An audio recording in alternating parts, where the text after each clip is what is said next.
Today, we're going to be talking about how to do hard house, Kyle Starkey, Pegassi, Kettama style. To go along with this video, make sure to grab this template at the top of the description on my website. It's a really awesome template. It's got everything you need to make the best hard house track of your life and get started and build your career today. Thanks for the support, guys. Links at the top of the description. Every little bit helps, and let's get started. Alright, we're at 145 BPM, right? And the first thing we got here is our kick.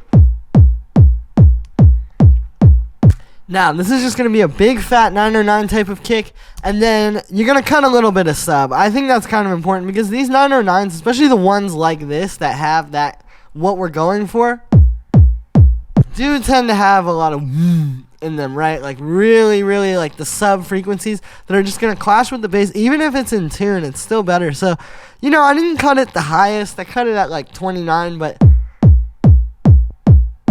it's just enough to get rid of that.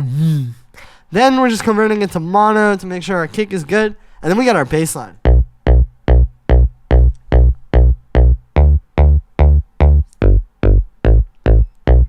This is a pretty popular hard house progression. I think with these types of tracks, first of all, usually the bass line is going to be kind of your chord progression, or at least the main thing that holds that down. So in this case, we're going B minor. That's the key word, B minor, D major, G major, A major. So root, third, 6th, 7th, right? Like a pretty simple kind of trancey hard house sort of progression. I think also having the whole progression happen over just 4 bars like this instead of trying to make it like a longer chord progression works really well with these kinds of tracks. Now, for the sound on this one, it's made with operator. We're doing a bit of FM and then a bit of like kind of messing with it after. So here's what it sounds like just straight out of the synth. What we're doing is we've actually got a sine or a saw wave and then another saw wave. They're an octave apart and they're FMing each other. So it's basically a saw wave, right? But you can just hear a little bit more of something else on there harmonically. So we got that, and then I got a low pass filter with an envelope, and that's where you get like the pluck and the punch out of. Then we have this amp, which you can hear adds some harmonics in the mid-range, but it's also kind of beefing up the low end too. Then we're cutting a bit of sub with this EQ, right? Again, just trying to get rid of the whoop that's going to weigh your track down. And also cutting a little bit of mud so this fits with the kick better. See how it kind of takes over without the EQ? And then we bring the EQ in, and it seems really subtle, but it's actually doing a lot as far as making that fit. And then finally, we just got the bass mono here, just so we don't get any phasing with the low end. And then we move up to our main drums.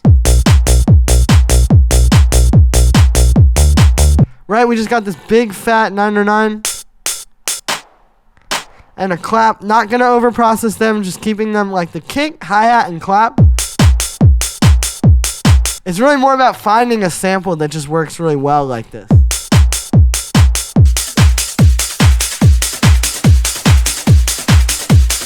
So then we have some percussion. As you can hear, I've got these 4 rave loops. These are all from my Chord trance pack, actually. And what I've done here is I've put 4 together. So I've got this one, this one, this one, and then this one. And so what's happening is you can hear they all do different things, and then they sort of come together to create one loop. So now your drums and your groove goes from this to this.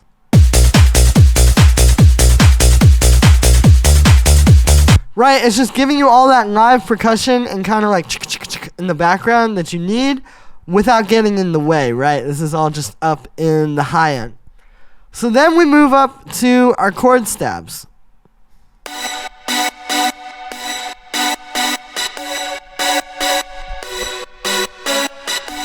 So what's happening is it's 2 layers, right? That's what you're hearing in this track. You're hearing this one, and then this one. And what happens is the first one's changing chords while the second one is staying the same, and then you get like this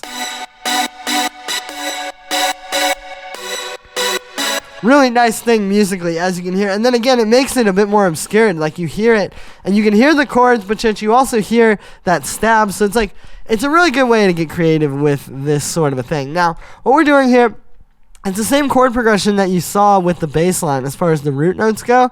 And then I'm just changing the notes up top. So, for example, here, this is actually just like a basic B minor chord, but then I've taken the fifth and put it up an octave.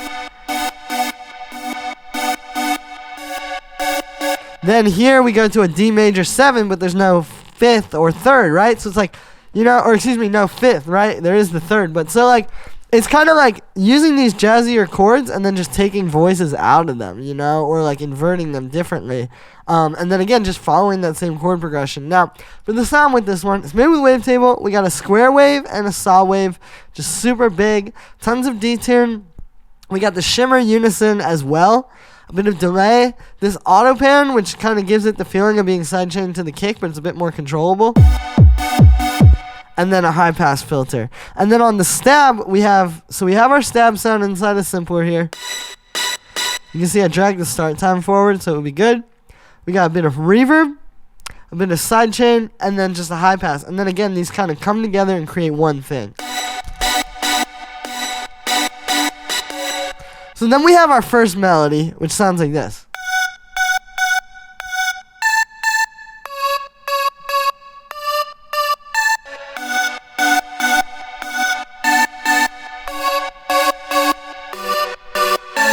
So you can hear this melody fits together with the chords. It plays the same rhythm as well, which goes really well because now you have, it almost sounds like it's like part of the chords, right? And it makes this whole thing really tight. And that's honestly a good piece of advice for hard house. Like if you're having a hard time getting that really cohesive, powerful sort of like track, every element of the track coming together feel, it might be because of this. Like if you have a melody, try just having the rhythm of the melody be the same as your chord stabs, but still like changing the notes, and then it creates this really interesting thing. Now, the way this one's made, so the melody, it's just basically notes inside of this B minor scale. You know, for example, 5th, 7th, 9th, 3rd, another, you know, it's like voices that kind of sit on top of those chords well. It's not just going to be the root. But then for the sound, I actually used a one shot here. Now, this is a way that I've noticed a lot of these guys, like especially like Kyle Starkey, I've noticed like the one shots of like these older kind of stabs. Right? This is like a sample from one of those older 90s kind of sampler, you know, Ensoniq, Korg M1 types of sounds. So just already you're getting a lot of vibe by using the sample, and you're getting something like, I don't think you could really make this sound with a synthesizer without like, you know, 10 layers. I think this is made using these samples. And that's how these guys are doing it. And then just kind of like, it's more about what it's playing and how it fits into the overall track. We got a bit of reverb, sidechain, and then a high pass. And then the last layer down here is our piano melody.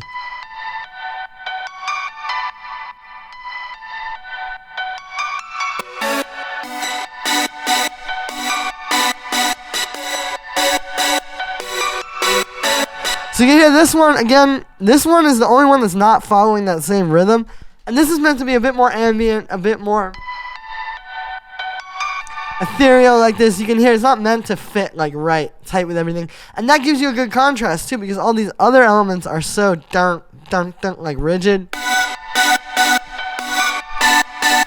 that there's a lot of room to just have something ambient and ethereal over this. As far as the notes go, you know, it's really just using voices from that scale that I've shown you, you know, root, 7th, 5th, 9th, 3rd. I mean, these are the same voices we were just using in that other melody, right? It's like, you know, really, you're not going to use that many voices out of the scale to make a track, right? So then what we're doing is I got this piano sample inside of Simpler here. I pitched it and I added some release. Then there's some reverb. You know, it can be pretty wet with something like this. Sidechain. And then a high pass, so it just sits where it needs to without taking up space that it doesn't need to.